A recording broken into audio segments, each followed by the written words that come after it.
Shalom, shalom a todos os nossos amigos, irmãos, estudantes, alunos e seguidores do Instituto Bíblico Tear. Estamos aqui hoje, eu, pastor Rafael, junto com o pastor Cravo, e vamos participar. Uma alegria aqui a gente estar juntos, junto com nossos amigos e irmãos nessa jornada e participando desse podcast, onde a gente vai falar um pouquinho mais hoje sobre um tema que aquece o nosso coração e que tem sido apaixonante no nosso caminhar, que é a identidade do reino, a teologia do reino. A gente tem trabalhado muito nessa questão da teologia do reino, inclusive dentro do Instituto Bíblico Tear, que nós temos já um curso de formação ministerial, né, já em curso e disponível em todas as plataformas web para que os nossos alunos possam realizar esse curso online, 100% online. Mas também já temos em construção um curso de teologia prática e um próprio curso de teologia do reino, que é uma das vertentes da teologia que a gente quer explorar muito. E nesse podcast a gente quer abordar um pouquinho aquilo que eu e o pastor Cravo entendemos ser a teologia do reino e aquilo que desperta em nós, né, o interesse de estudar o reino de Deus. Então eu queria começar aqui fazendo uma breve introdução a respeito de reino, né, antes de passar a palavra para o pastor Cravo, justamente para a gente contextualizar, né, o que é o reino de Deus e o que a Bíblia fala a respeito, trazer um pouquinho de história na Bíblia para entender esse conceito, esse contexto do reino de Deus. Muitos teólogos, pastores, defendem inclusive de que o reino de Deus ele foi inaugurado com Jesus na cruz, né? E eu creio que isso foi antes, tá? Quando fala em reino de Deus, o reino de Deus ele iniciou já na criação. Então o despertar do reino, né? A gente chama, eu separo aqui em algumas divisões, mas eu creio num reino modelo que foi criado por Deus. Ele criou o modelo, ele criou a forma, ele criou a receita.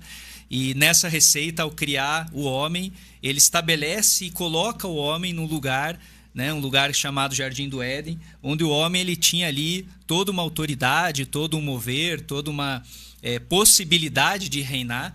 E esse era o reino modelo, um reino onde não existia morte, um reino onde não existia doenças, um reino onde não existia situações complicadas, não existia o pecado. E esse era o reino modelo. Então, eu defendo essa tese, essa teoria de que o reino ele foi inaugurado quando Deus decidiu conviver com o homem, quando Deus decidiu colocar o homem no Jardim do Éden e ter uma relação com esse homem. Ele decidiu se relacionar com a humanidade. E ali ele estabelece o reino dele, coloca o homem para reinar junto com ele nesse local, né, que era um local perfeito.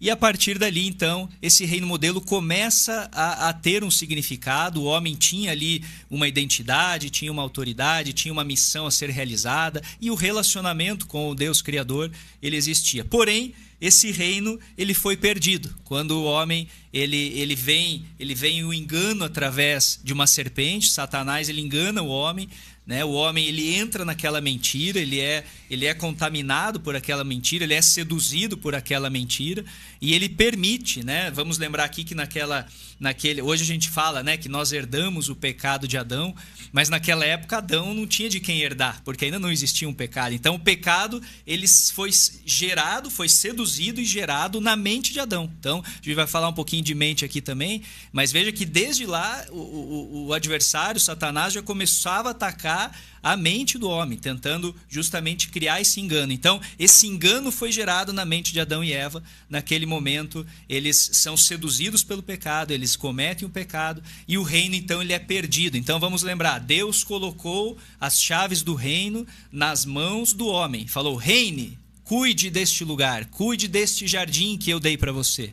E o homem, ele perde a autoridade, o governo desse reino para Satanás, quando Satanás engana com a mentira. E a Bíblia diz que então Satanás ali, ele toma posse daquele reino, ele toma posse das chaves daquele reino, né? E naquele momento Deus então, ele expulsa ali Adão e Eva do jardim. Havia uma preocupação para que eles não comessem também ali da árvore da vida e eternamente, né, carregassem aquele pecado. Então ele protege, ele sela o jardim, expulsa o homem do jardim, e ali Deus então inicia uma terceira etapa do reino, que é o reino prometido. Em algum momento, homem, você vai voltar a reinar, e eu vou armar um plano agora para que esse reino ele possa voltar às suas mãos, para que você possa voltar a reinar e recupere das mãos de Satanás essa chave.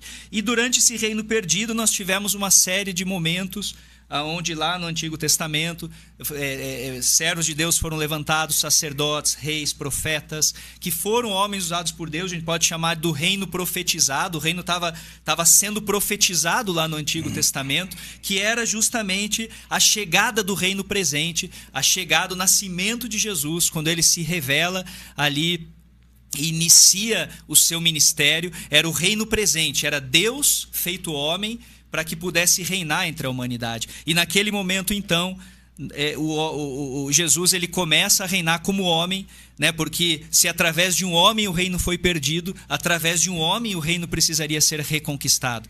E Deus se faz homem, envia o seu filho Jesus. Jesus começa o seu ministério na terra. Tudo que ele passa na terra foi como 100% homem. Ele era 100% homem, mas ao mesmo tempo 100% Deus. E tudo que ele faz naqueles 33 anos de vida, 3 anos de ministério, ele fez como homem para mostrar para nós que era possível, para deixar um legado, para dizer: eu vou recuperar a chave para vocês e vocês vão dar sequência. Então, o reino ele é proclamado na cruz por Jesus. Ao invés de ser inaugurado, eu proponho que a gente chame de que esse reino ele foi proclamado, porque ele havia sido inaugurado lá no Éden, e nesse momento na cruz, então, o reino ele é proclamado. É como se Jesus, ao chegar na cruz, ao entregar a sua vida, derramar o seu sangue ali, ele naquele momento, ele estabelecesse um novo pacto, um novo momento com a humanidade, onde ele diz: já está consumado. E esse já está consumado, Jesus então, ele se entrega na cruz, derrama do seu sangue,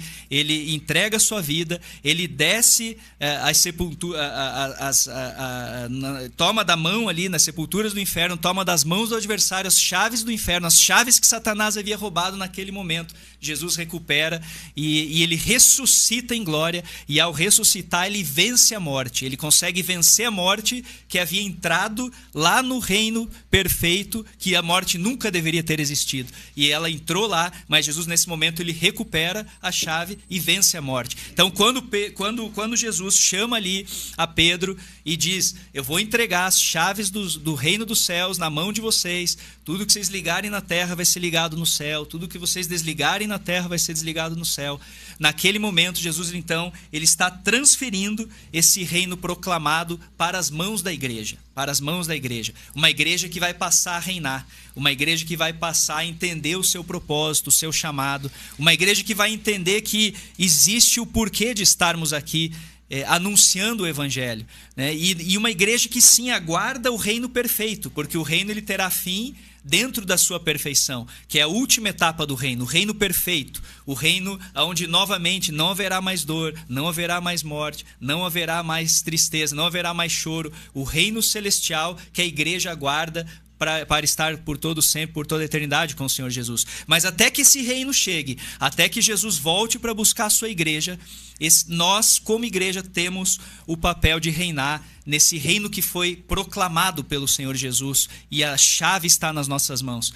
Então, Cravo, eu queria passar para você e justamente pedir que você nos explique e nos ajude a entender qual é o papel dessa igreja, como que essa igreja que recebeu as chaves das mãos de Jesus tem agora essa missão, né, de proclamar o evangelho, o que essa igreja é na terra, o que ela significa na terra e dentro do conceito da teologia de reino.